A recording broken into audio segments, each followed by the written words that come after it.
I'm Jessica, 35 female. I'm a single mom living in a small but cozy two-bedroom apartment, trying to balance my freelance graphic design career with raising the brightest, most energetic force of nature I know, my 6-year-old daughter, Lily. Life isn't always easy, but it's ours, and Lily's laughter is the soundtrack to it all. But what happens when the one person you should be able to trust, your own sister, uses your daughter's vulnerability as a weapon in a twisted game of control?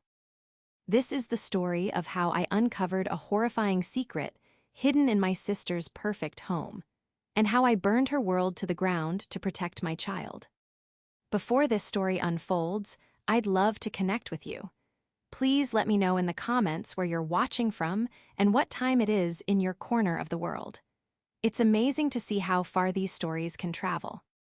It started, as these things often do, with a crisis. Not a sudden, explosive one, but the slow, grinding kind that wears you down until you're desperate. I had landed a massive project, the kind of freelance contract that could set Lily and me up for the entire year. It was a complete rebranding for a mid-sized tech company, and it demanded my undivided attention for 2 solid weeks. Late nights, early mornings, and intense focus were non-negotiable. The problem was childcare.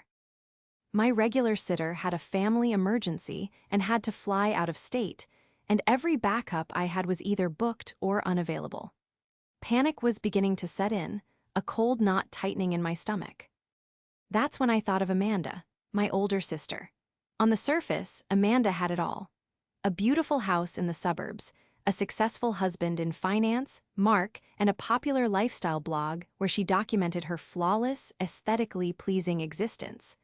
Her brand was all about intentional living and holistic parenting, complete with perfectly filtered photos of organic meals and educational craft projects. We weren't incredibly close, our lives had diverged significantly, but she was still family. And she adored Lily, or at least, she performed the role of doting aunt with practiced perfection. Swallowing my pride, I called her. I explained the situation, the incredible opportunity, and my childcare nightmare. Her voice on the other end of the line was syrupy sweet.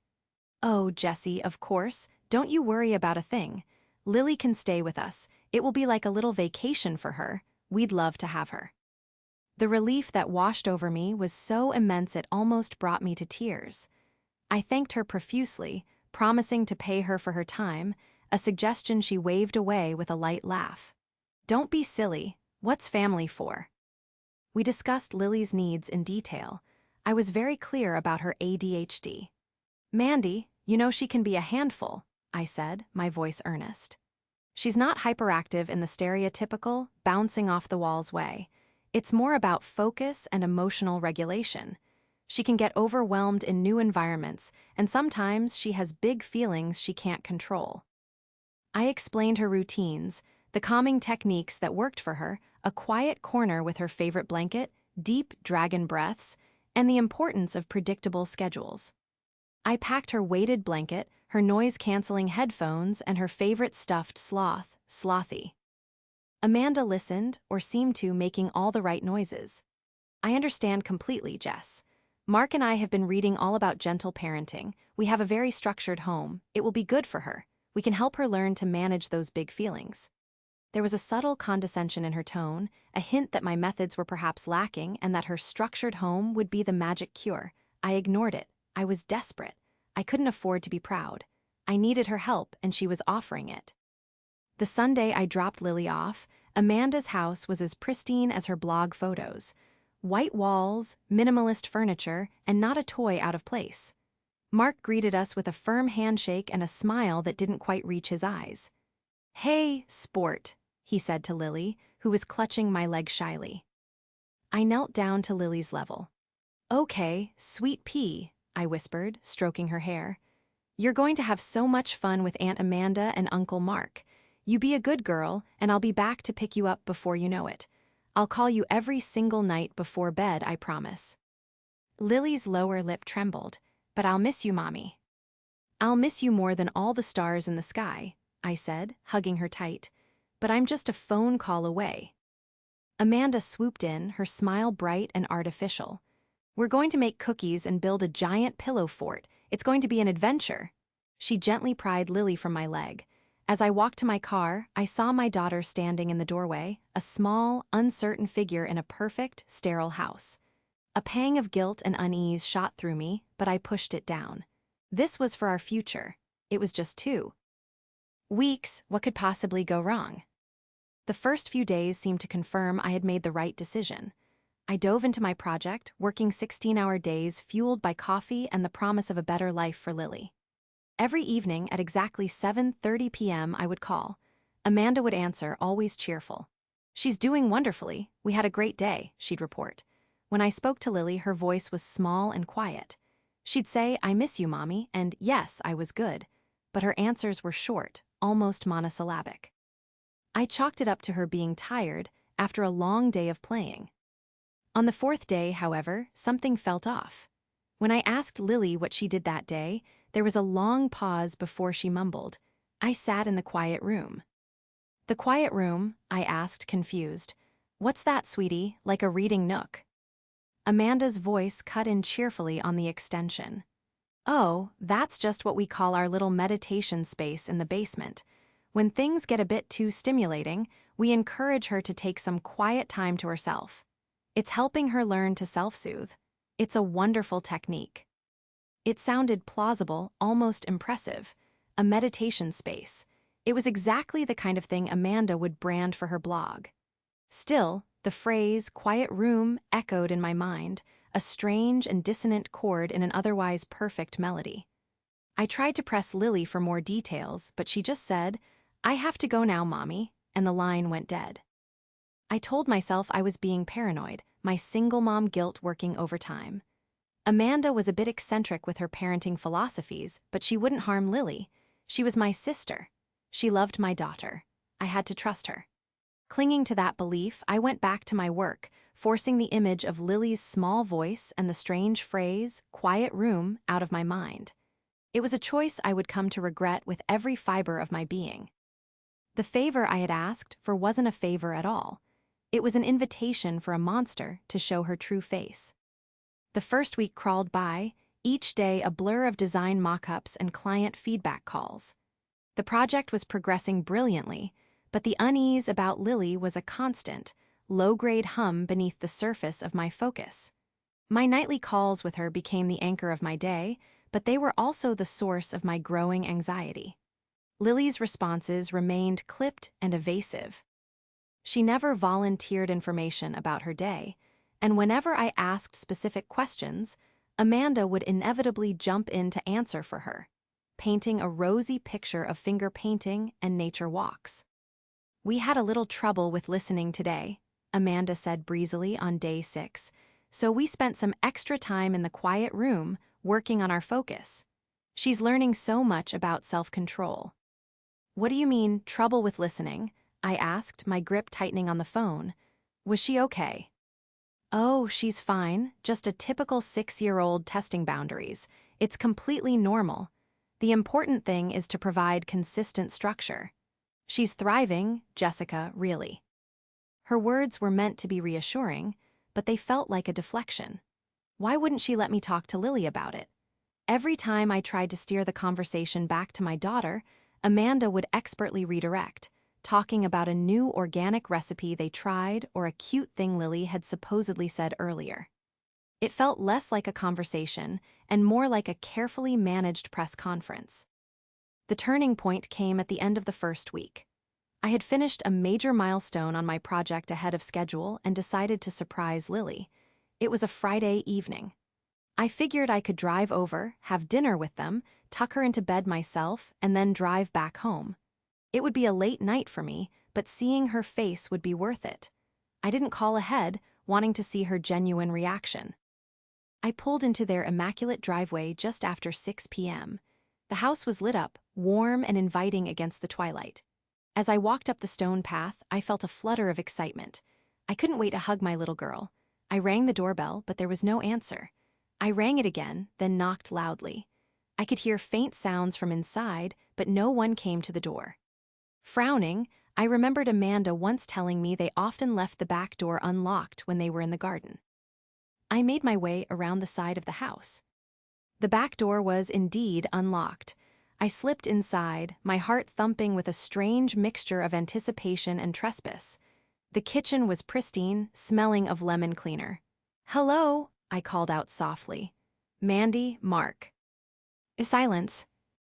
I walked through the dining room and into the living area. That's when I heard it, a faint whimpering sound. It was coming from the direction of the basement door. My blood ran cold. I moved towards the sound, every nerve ending on high alert. The whimpering was definitely Lily. It was the sound she made when she was trying hard not to cry. "Lily," I whisper. Ed my hand on the doorknob. I turned it. It was locked. A wave of pure, unadulterated panic surged through me. Why was the basement door locked? Why was my daughter crying on the other side of it? "Mommy," Lily's voice was a choked, desperate cry. "Mommy, is that you?" "I'm here, baby, I'm here. Why is the door locked?" I jiggled the handle frantically. It was a deadbolt locked from my side. "Aunt Amanda locked it," she sobbed. "She said I had to stay in the quiet room until I learned to be calm. Please get me out, Mommy. It's dark and I'm scared." Rage, primal and hot, eclipsed my fear. "Stand back from the door, Lily," I yelled. I threw my shoulder against it once, twice, the wood groaning in protest. It was a solid door, it wouldn't give. Just then I heard the garage door opener whir. A car pulled in. Moments later, Amanda and Mark walked into the kitchen, their arms full of grocery bags. They stopped dead when they saw me. Amanda's face, usually a mask of serene contentment, flashed with something ugly, pure shock and fury. "Jessica, what on earth are you doing here?" she demanded, her voice sharp. "Where is the key to this door?" I snarled, pointing at the basement door. My voice was shaking, but not from fear, from rage. Mark set his bags down slowly, his expression unreadable. Amanda's manufactured smile returned, though it was strained. "Jessica, calm down. Lily was having a tantrum. She was completely dysregulated. This is our process for helping her find her center. She just needs a few minutes of quiet time to herself. She is 6 years old, she has ADHD, and you locked her in a dark basement." I screamed, the words ripping from my throat. "Give me the key." Mark sighed as if I were a hysterical child. "It's for her own good, Jessica. You're too soft on her. This is how children learn discipline." "The key, now," I said, my voice dropping to a low, dangerous growl. Amanda, seeing I wasn't backing down, let out an exasperated huff. She reached into her purse and pulled out a small, silver key. "You're overreacting. You're going to undermine all the progress we've made." I snatched the key from her hand, my fingers fumbling with the lock. The moment the door swung open, Lily flew out and crashed into my legs, sobbing uncontrollably. The basement was pitch black behind her. I swept her up into my arms, holding her so tightly I thought she might break. She buried her face in my neck, her little body trembling. I turned to face my sister and her husband, my eyes blazing. Amanda had the audacity to look annoyed. Mark just looked indifferent. "Progress," I whispered, the word dripping with venom. "You call terrorizing my child progress?" I didn't wait for an answer. Cradling Lily, I walked past them, out the back door, and didn't stop until we were locked safely inside my car. As I buckled my sobbing daughter into her car seat, I looked back at the perfect house. The lights were on, casting a warm, inviting glow, a perfect picture of a perfect family. But I knew the truth now. I had seen behind the filter, and what I saw was a nightmare. The whispers I had ignored, the locked door I had found, they were just the beginning. The drive home was a blur of tears, both hers and mine. Lily clung to me, her sobs slowly subsiding into shuddering breaths. I kept one hand on her knee the entire way, whispering reassurances that she was safe, that Mommy was here, that she was never, ever going back to that house. In the rearview mirror, I could see the dark circles under her eyes and the pale, pinched look on her face. This wasn't just a child who had been given a timeout. This was a child who had been terrified. When we got back to our apartment, I ran her a warm bath filled with her favorite lavender bubbles. As she soaked, I held her hand, not saying much, just letting her know I was there. The silence was heavy. I was afraid to ask what happened, afraid of what she might say, but I knew I had to. After her bath, I wrapped her in her fluffiest towel and we snuggled on her bed with Slothy tucked between us. I took a deep breath. "Lilybug," I began softly, "can you tell me about the quiet room?" Her little body tensed. She stared at the wall for a long moment before whispering, "Aunt Amanda calls it that. She said it was a special place to help me think." "What is it like, sweetie?" I prompted gently. Her voice was barely audible. "It's in the basement. There's no windows, Mommy, and she turns off the light."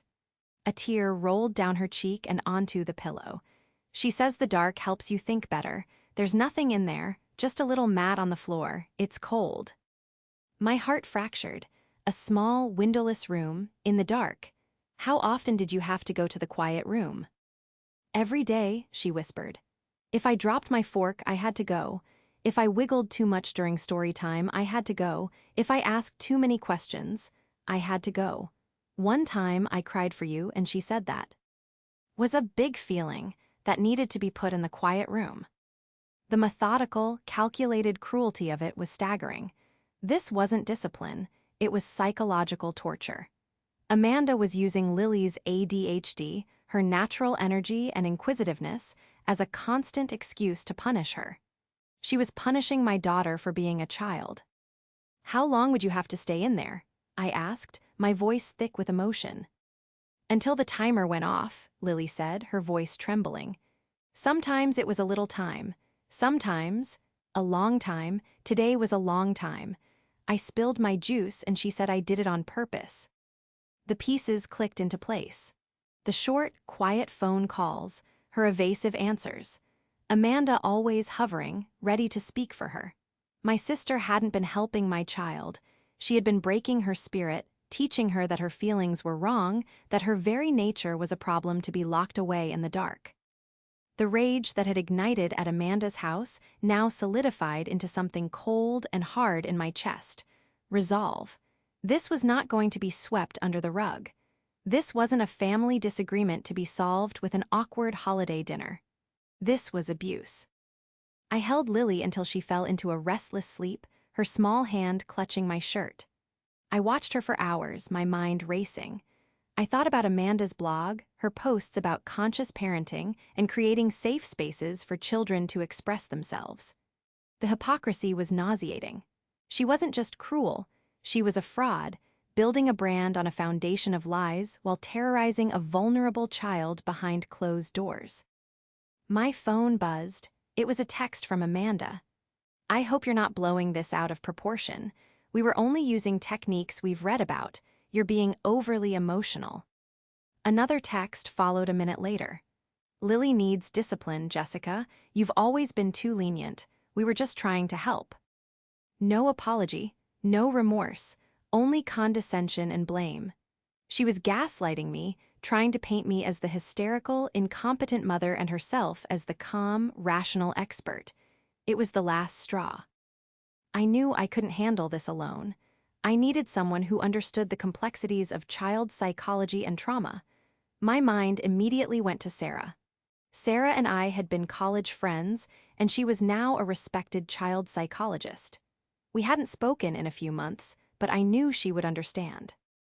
With shaking hands, I typed out a message, my thumbs flying across the screen as I poured out the whole sordid story. The favor, the strange phone calls, the locked basement door, and Lily's heartbreaking confession. I hit send, my heart pounding in my ears. Her reply came almost instantly. "Jess, I'm so sorry. This is serious. Do not speak to your sister or her husband again, not a single word. Document everything Lily told you right now while it's fresh. Write down every detail. We need to talk first thing in the morning. I'll clear my schedule. Your priority now is Lily. Make her feel safe. I'm here for you." Sarah's message was a lifeline in a sea of fury and confusion. Document everything. That was the first step. I grabbed a notebook and a pen, and sitting under the soft glow of Lily's nightlight, I began to write. I wrote down every word Lily had said, every detail I could remember from the past week that had seemed off. Each sentence I wrote was another nail in the coffin of my relationship with my sister. But I didn't care. The only thing that mattered was justice for my daughter. The unveiling of this nightmare was over. The fight was just beginning. The next morning, I met Sarah at her office. It was a calm, welcoming space with soft lighting and comfortable chairs, a stark contrast to the storm raging inside me. Lily was with a trusted friend, a fellow mom from her school who knew nothing except that we'd had a family emergency. I needed to protect Lily from the fallout, and that started with creating a bubble of normalcy for her. I recounted the entire story to Sarah, my voice breaking several times. She listened patiently, her expression a mixture of professional calm and personal concern. When I finished, she leaned forward, her eyes full of empathy. "Jessica, what you're describing is not discipline," she said, her voice firm. "It's a form of child abuse. Using prolonged isolation, sensory deprivation like darkness, and fear as a tool for behavior modification on a 6-year-old, especially one with ADHD, can cause significant psychological harm. It's designed to create compliance through terror, not understanding." Hearing a professional validate my fears was both horrifying and empowering. I wasn't overreacting. This was real. "What do I do, Sarah? I want to make her pay, but my first priority is Lily. I don't want to drag her through something that will traumatize her even more." "That's the right instinct," Sarah agreed. "First, we focus on Lily. I'd like to see her, but not for a formal evaluation right away. Just a gentle session, a play-based observation to see how she's processing this. It's crucial we get a baseline of her emotional state." She then laid out a plan. "Second, you need to create a legal firewall. You need to document everything and speak to a lawyer. Do not engage with Amanda or Mark. Block their numbers. Block their social media. Any communication should go through a legal representative." Her words solidified my resolve.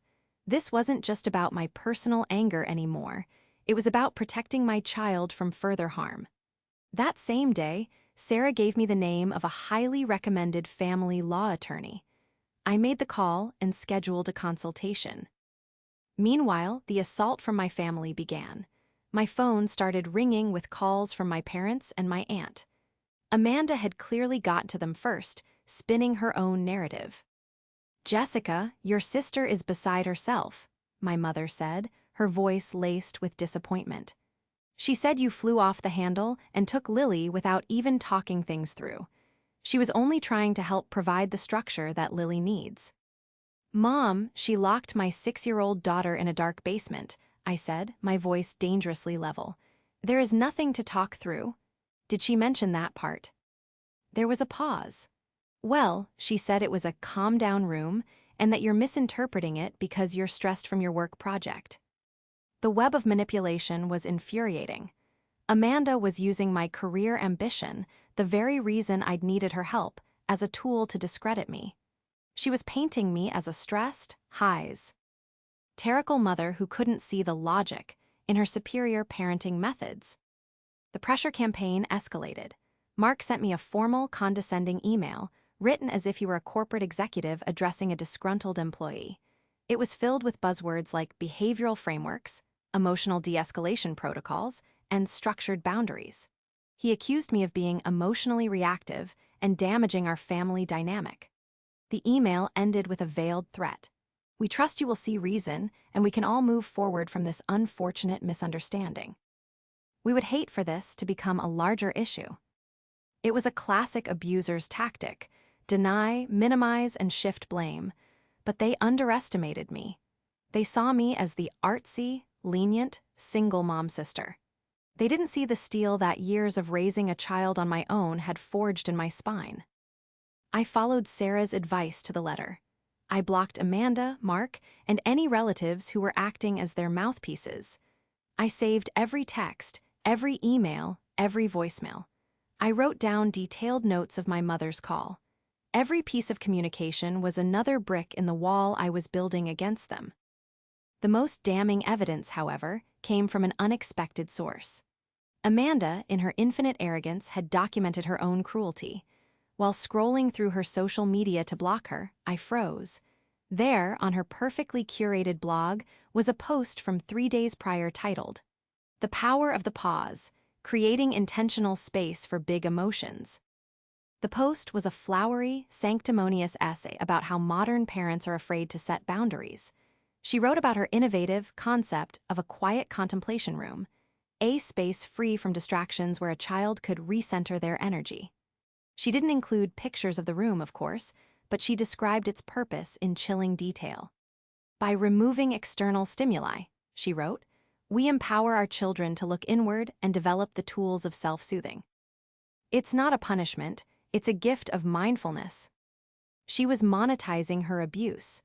She was packaging the trauma she inflicted on my daughter as aspirational parenting advice for her thousands of followers. The comments were filled with praise. Such a brilliant idea, one follower wrote. You're a parenting genius, Amanda, said another. I took screenshots of everything. The post, the comments, the fawning praise. It was the ultimate proof of her calculated, premeditated cruelty. Her perfect facade was about to come crumbling down, and I was going to be the one to bulldoze it. She had built her entire identity, her entire career, on being the perfect mother and lifestyle guru. I was about to show the world who she really was, not with angry accusations, but with her own self-incriminating words. The battle wouldn't just be fought in a courtroom. It would be fought in the court of public opinion, where her carefully constructed brand was most vulnerable. My meeting with the lawyer, a sharp, no-nonsense woman named Ms. Davies, was like a splash of cold water. She listened intently as I laid out the story, her face remaining neutral. When I was done, she looked at the stack of screenshots I'd printed from Amanda's blog. This is good, she said, tapping the pages. Her public branding directly contradicts her private actions. This isn't just a he said, she said family squabble. She's created a public record of her philosophy. It shows intent and a complete lack of remorse. Ms. Davies explained our options. We could pursue a restraining order to ensure Amanda and Mark had no contact with Lily. We could also report this to Child Protective Services. And finally, we could file a civil suit for emotional distress. CPS is a roll of the dice, she warned. Their caseloads are overwhelming, and without physical marks, they might deem the situation resolved since Lily is back with you. It could cause more stress than it's worth. However, a restraining order is crucial for Lily's immediate safety. And a civil suit? Well, a civil suit hits people like your sister where they live, their reputation and their wallet. We decided to start with the restraining order. The process required me to write a detailed declaration, under penalty of perjury, outlining everything that had happened. The act of formally writing it all down was agonizing but cathartic. Every word was a testament to Lily's terror and Amanda's betrayal. While I handled the legal side, Sarah focused on Lily. Her first session with my daughter was remarkable. Sarah didn't ask direct questions about the quiet room. Instead, she used play therapy. She laid out a dollhouse, complete with a family of dolls. Lily played silently for a while, and then she picked up a little girl doll and a woman doll. She walked the girl doll to a small, empty closet in the dollhouse, placed her inside, and shut the door. Then she made the woman doll walk away. The little girl is having a timeout. Lily explained to Sarah in a tiny voice. Oh, Sarah said gently, is she scared in there? Lily nodded, not looking up. It's dark, she doesn't like the dark. It was all the confirmation Sarah needed. She drafted a professional report detailing her observations and concluding that Lily was exhibiting clear signs of trauma consistent with my account, including anxiety, fear of the dark, and emotional withdrawal. Sarah's report became a cornerstone of our legal case. It transformed my emotional account into a clinically observed reality. The next piece of evidence came from a source I never expected, my own mother. After a week of strained silence, she called me, her voice thick with tears. Jessica, I am so sorry, she sobbed. I spoke with Amanda again. I pushed her. I asked her specifically if she locked Lily in the dark, and she admitted it. She said she was at her wit's end. Then she tried to blame you, saying you never taught Lily any discipline. My mother's loyalty had finally shifted. Amanda's admission, followed by her attempt to blame me, had been the final crack in her perfect daughter facade. She and Mark are worried you're going to make this public, my mother added, her voice dropping to a whisper. Mark is worried about his clients, and Amanda is terrified about her blog sponsors. Their fear was my fuel. They weren't afraid because they had hurt my daughter. They were afraid of the consequences to their curated lives. I asked my mother if she would be willing to state what Amanda had admitted to her in a signed declaration for my lawyer. It was a terrible thing to ask a mother to choose between her children. She hesitated, then tearfully agreed. Her love for her grandchild had finally outweighed her instinct to protect her manipulative, abusive older daughter. The final piece of the puzzle was the basement itself. I needed proof of the quiet room. But how could I get it? I couldn't go back there. Then I remembered something. Mark was obsessed with smart home technology. Their thermostat, their lights, their security system, everything was connected to an app on his phone, including, I suspected, a security camera. They had one pointed at their front door, and I vaguely recalled Amanda mentioning they'd installed another in the basement after a minor water leak scare a few months back, to keep an eye on things. It was a long shot, but I knew Mark's habits. He was lazy with passwords. For years, his go-to password for everything was a combination of his college mascot and his birth year. On a gut feeling, I tried to log into the smart home company's website using his email address and that old, familiar password. I was in. My hands were shaking as I navigated the user interface. There it was, a list of connected devices. Basement cam. My heart hammered against my ribs. I clicked on it, and a list of recorded motion-activated clips appeared, time-stamped. I scrolled back to the week Lily was there. Clip after clip showed the same horrifying scene, Amanda leading Lily to a small, barren room under the stairs. The room was empty except for a single foam mat. Amanda would say something, point a finger at my daughter, then step out, close the door, and a moment later, the overhead basement light would click off, plunging the camera's view into grainy, night vision darkness. Lily's small, huddled form would be visible on the mat. Then, there was nothing but time. The clips showed her sitting there, sometimes for 10 minutes, sometimes for over an hour. I watched in horror as one clip showed her trying the doorknob, her small body pulling fruitlessly at the heavy door. Another showed her curled up in a ball on the mat, not moving. I downloaded every single video file. I now had it all. Lily's testimony, corroborated by a child psychologist's expert opinion, a confession from Amanda to a third party, her own blog posts advocating for her method, and now, irrefutable video evidence of her locking my child in a dark, empty room. I sent the video files to Ms. Davies. Her response was immediate: game over. The temporary restraining order was granted the next day. Amanda and Mark were legally barred from coming within 500 feet of me or Lily. Their perfect world had been breached, but I was far from finished. The facade hadn't just crumbled. I was about to salt the earth so nothing so toxic could ever grow there again. The day of the hearing for the permanent restraining order felt surreal. We weren't in a massive, intimidating courtroom, but a smaller family court hearing room. It didn't make it any less terrifying. I sat beside Ms. Davies, my hands clenched in my lap. Across the room sat Amanda and Mark with their lawyer. Amanda was dressed in a soft, cream-colored pantsuit, her hair perfectly styled. She was the picture of serene composure, occasionally dabbing at a non-existent tear with a tissue. Mark sat beside her, rigid and scowling, looking like a man who couldn't believe he was being subjected to such an indignity. Their lawyer went first, painting a picture of a loving aunt and uncle who were simply trying to help an overwhelmed single mother. He described me as volatile and prone to exaggeration. He claimed the quiet room was a well-intentioned, if perhaps misunderstood, parenting technique.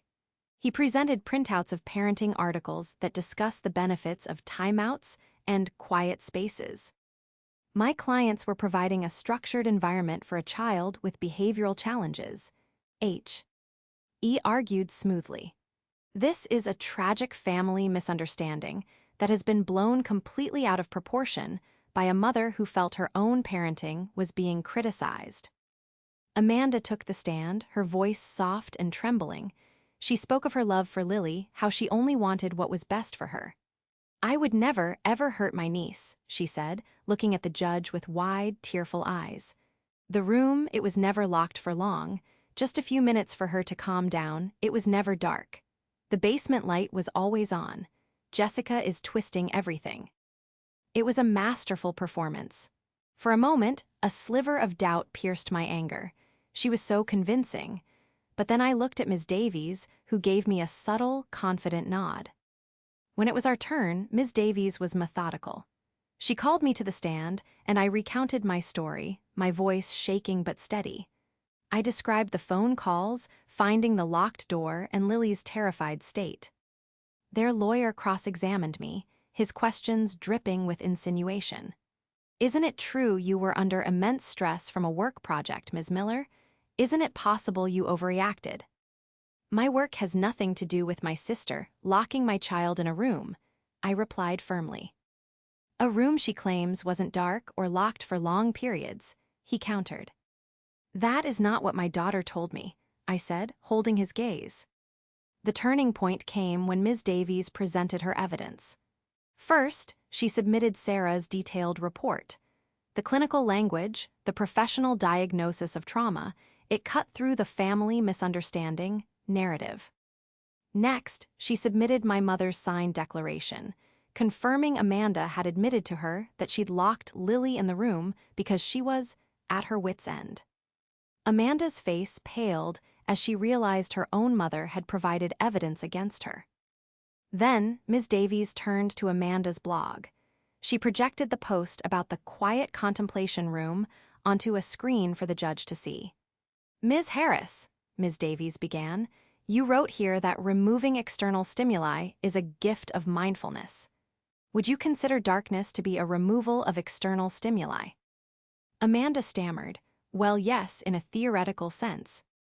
"And you testified just moments ago, under oath, that the light was always on. Which is it?" The main light was on," Amanda said weakly, her composure finally cracking. "So there were other lights that were off," Ms. Davies pressed. Before Amanda could answer, Ms. Davies played her final card. "Your Honor, we have video evidence from the defendant's own security camera." She played the first clip. The courtroom was silent as we watched Amanda lead Lily into the small room. We saw her close the door. And then we saw the entire screen go dark as the main basement light was switched off. A collective gasp went through the small gallery. Ms. Davies played another clip, and another. The timestamp on one showed Lily was in that dark room for 1 hour and 17 minutes. Amanda let out a choked sob. Mark stared straight ahead, his face like stone. Their lawyer looked utterly defeated. The videos didn't just contradict Amanda's testimony, they proved she had lied under oath. She hadn't just been cruel to a child, she had committed perjury in a court of law. Ms. Davies let the last video play out in silence before turning to the judge. "Your Honor, the evidence is clear. This was not a misunderstanding. This was a pattern of calculated, systematic abuse, documented and justified by the defendant herself on her public blog, and then lied about under oath. We ask not only for a permanent restraining order protecting Jessica and Lily Miller, but also that you consider the defendant's clear perjury." The judge, a stern-faced woman who had been impassive throughout, looked from the video screen to Amanda. Her expression was one of pure, unadulterated disgust. She looked at my sister, whose perfect facade had been completely obliterated, and then she looked at me. The confrontation was over. All that was left was the judgment. The judge took a long, deliberate moment, her gaze sweeping from Amanda's crumbling form to Mark's stoic fury, and finally to me. The silence in the courtroom was absolute, thick with anticipation. When she spoke, her voice was cold and sharp, each word a hammer blow to my sister's manufactured reality. "Ms. Harris," the judge began, addressing Amanda directly, "parenting is difficult. Setting boundaries is necessary. What you have done has absolutely nothing to do with either of those things. What you did to your 6-year-old niece was unconscionable." She paused, letting the weight of her words sink in. "You took a vulnerable child, a child whose mother entrusted her to your care, and you systematically terrorized her. You used her diagnosed medical condition as a pretext for punishment. You isolated her in a dark, confined space for extended periods. And you did this not out of a misguided attempt to help, but it seems, to test a cruel philosophy you felt comfortable bragging about to your online followers. The judge picked up the printouts of Amanda's blog post, holding them up with 2 fingers as if they were contaminated. This is not parenting advice. This is a manual for psychological abuse.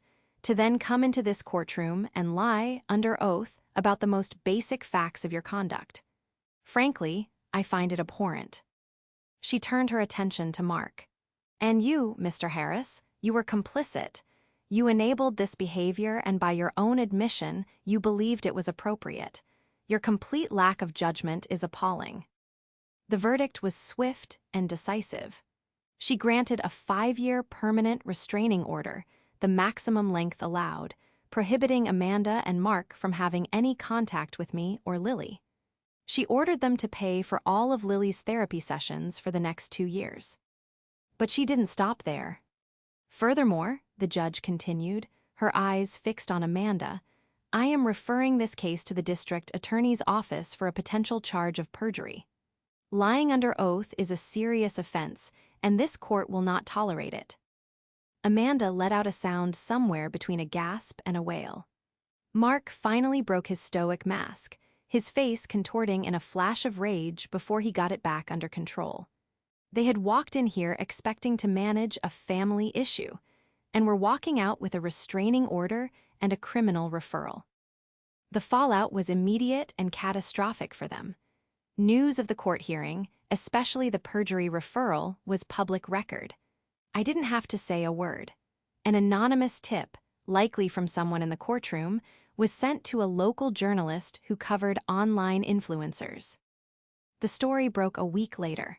The headline was brutal: Lifestyle Blogger's Mindfulness for Kids Exposed as Abuse in Court Hearing. The article detailed everything: the quiet room, the video evidence, the restraining order, the judge's scathing remarks, and the potential perjury charge.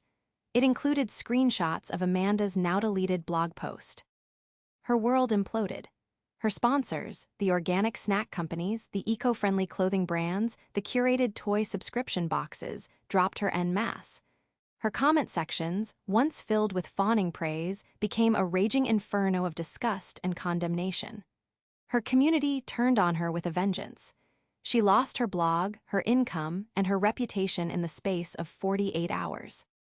Mark's professional life took a massive hit as well. The finance world runs on trust and reputation. News of his involvement, his complicity in child abuse, spread through his professional circles. Several high-profile clients quietly moved their portfolios to other firms. The perfect life they had built, the one they held over my head, was poisoned from the inside out. My family was fractured. My parents were devastated but supported my actions. They cut off contact with Amanda, unable to reconcile the daughter they knew with the monster she had become. But my victory was bittersweet. While there was a grim satisfaction in seeing justice served, my primary focus was and always would be Lily. We continued her therapy with Sarah. There were hard days. She had nightmares for months and developed a fear of closed doors. But slowly, with patience and unconditional love, my bright, bubbly girl began to return. We filled our apartment with light, laughter, and music. We established new routines, new feelings of safety. Her trust in the world had been shaken, but her trust in me was absolute. One evening, months later, Lily and I were building a pillow fort in the living room, our own special safe space. She paused and looked at me, her expression serious. "Mommy," she said, "you're my superhero." Tears welled in my eyes. I pulled her into a hug, breathing in the scent of her hair. "And you're mine, Lilybug, always." In the end, Amanda and Mark paid the price. But the real victory wasn't in their ruin. It was in that moment, in the safety of our pillow fort. It was in the sound of my daughter's laughter, free and unafraid. I had gone to war for my child, and we had come out the other side, not unscathed, but together. And for the first time in a long time, our future felt as bright and open as the sky.